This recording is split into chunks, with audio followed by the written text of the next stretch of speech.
Chapitre 11, probabilité, explication du grand 2, loi de probabilité. Définition 6, soit oméga égale entre accolades x1, x2, etc. jusqu'à xn, l'univers d'une expérience aléatoire.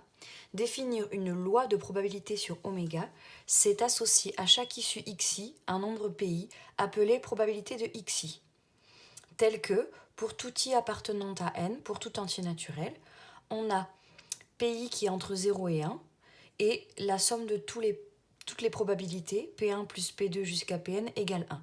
Donc ça, c'est une petite définition qui a l'air un petit peu compliquée comme ça. Mais c'est juste que dès qu'on nous demande une loi de probabilité, en général, on va faire un tableau avec les xi dans la première ligne, les pi dans la deuxième. Les xi, ce sont toutes les issues possibles de l'expérience. Donc si on lance un dé, c'est 1, 2, 3, 4, 5, 6 qu'on va écrire là. Si on lance une pièce, on met pile face. Si on tire des boules rouges, vertes et bleues, on va mettre rouge, vert et bleu. Donc les xi, ce sont toutes les issues de l'expérience. Et les pi, ce sont toutes les probabilités. Par exemple, si on lance un dé et qu'on met ici 1, qu'on tombe sur le chiffre 1, on a combien de chances de tomber sur le chiffre 1 ? On a une chance sur 6, donc la probabilité, c'est 1 sur 6. Et donc, on explique ces deux propriétés. On veut que tous les pi, donc tous les nombres qu'on écrive sur cette ligne, soient entre 0 et 1, parce que c'est une probabilité. Une probabilité, si ça vaut 0, ça veut dire que c'est un événement impossible. Et si ça vaut 1, ça veut dire que c'est un événement sûr. Donc, une probabilité, c'est toujours compris entre 0 et 1. N'importe quelle probabilité.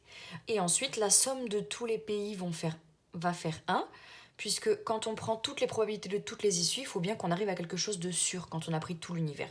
Donc voilà les deux choses importantes. Quand on nous demande de définir une loi de probabilité, il faut faire un tableau avec toutes les issues sur la première ligne et toutes les probabilités sur la deuxième ligne, et vérifier que dans la deuxième ligne, quand on ajoute toutes les probabilités, on tombe bien sur 1. Donc exemple 4, on lance un dé équilibré à 6 faces et on note la face du dé, donner la loi de probabilité de cette expérience. Donc quand on nous demande ça, déjà, on va écrire ce que c'est l'univers. Alors ici, l'univers oméga, quelles sont les issues possibles quand on lance un dé ? Les issues possibles sont 1, 2, 3, 4, 5 et 6. Voilà les 6 faces du dé possibles. Donc on l'écrit dans le tableau, 1, 2, 3, 4, 5 et 6, on met toutes les issues possibles dans le tableau. Et ensuite, ici, j'écris les pi. Donc, quelle est la probabilité qu'on tombe sur 1 ? Il n'y a qu'une seule face sur les 6, donc 1 sur 6. Quelle est la probabilité qu'on tombe sur le 2 ? Pareil, il n'y a qu'une seule face sur les 6.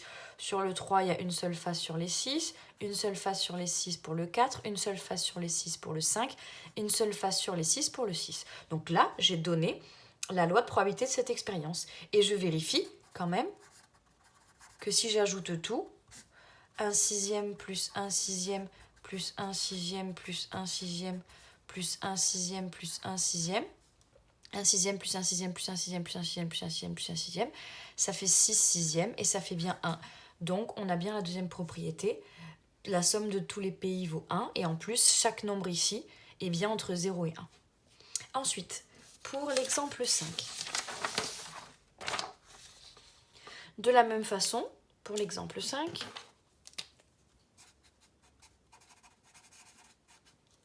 on nous dit on lance un dé équilibré à 12 faces. Donc cette fois-ci, oméga, si on lance un dé à 12 faces, on peut avoir comme numéro le 1, le 2, le 3, le 4, le 5, le 6, le 7, le 8, le 9, le 10, le 11 et le 12.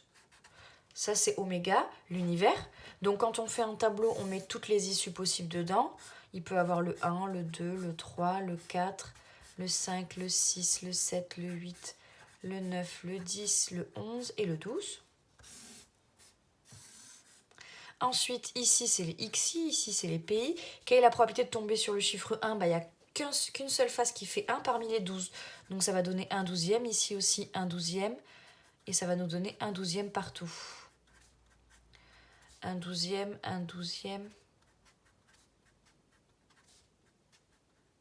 1 douzième. Voilà.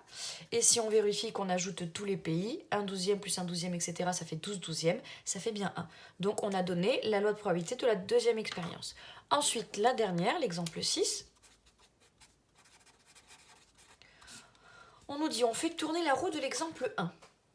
Alors, on avait cette roue. Tac. On avait cette roue Et on nous dit donner la loi de probabilité de cette expérience. Donc, si on regarde l'univers ici, l'univers, c'est les couleurs différentes qu'il peut y avoir. Donc, c'est bleu, rouge, jaune et vert. Voilà l'univers de cette expérience. Donc, on fait un petit tableau avec bleu, rouge, jaune et vert. Ici, on met XIPI et là, on met les probabilités. Alors, on remarque que la roue a été partagée en 8 secteurs égaux. 1, 2, 3, 4, 5, 6, 7, 8. Donc, combien il y en a de bleus qui sont... Combien il y en a qui sont bleus? Il y en a 2. Il y a 2 bleus sur les 8. Donc, la probabilité, ça nous donne 2 sur 8. On simplifie et ça nous donne un quart. Ensuite, les rouges, il y a combien de secteurs qui sont coloriés en rouge? Il y en a 1. 1 parmi les 8, 1 sur 8.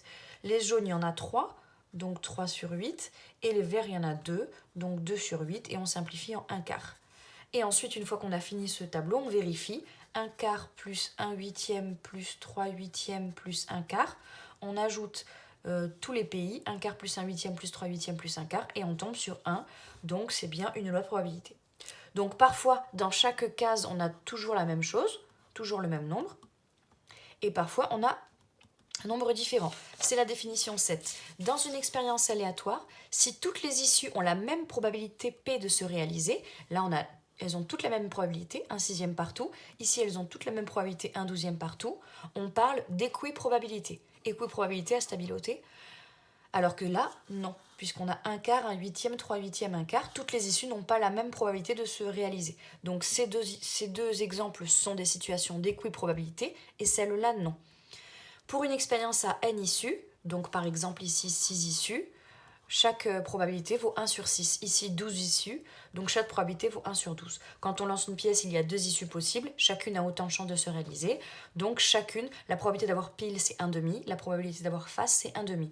Quand on lance un dé, il y a 6 issues possibles, chacune a autant de chances de se réaliser. La probabilité d'avoir le 1 c'est 1/6, la probabilité d'avoir le 2 c'est 1/6, etc. Voilà pour le grand 2.